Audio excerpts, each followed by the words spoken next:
Jail నుంచి బయటకు వచ్చిన నేను చదువుకోవటానికి అందరి పిల్లలాగే స్కూల్కి వెళ్ళాను.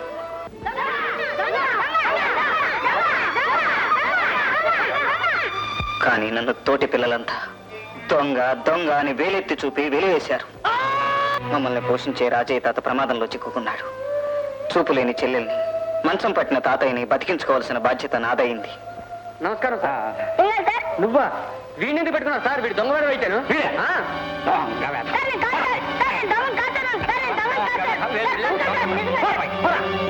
కష్టపడి పని చేయబోయే నన్ను దొంగనే పేరుతో గెంటి వేశారు. ఆకలితో అలమటించే నా వాళ్ళని బతికించుకోవాలనుకున్నాను. ఎలాగా? తోటి పిల్లలు దొంగ అని తరిమేశారు. దయలేని పెద్దలు దొంగ అని దూరం తోశారు. మంచిగా బతకాలనుకునే నన్ను మనసు లేని మనుషులు, అస్తవ్యస్తమైన పరిస్థితులు, మాయదారి ప్రపంచం దొంగ దొంగ దొంగ అని ఘోషించడంతో నాకు దొంగదారే గతయింది.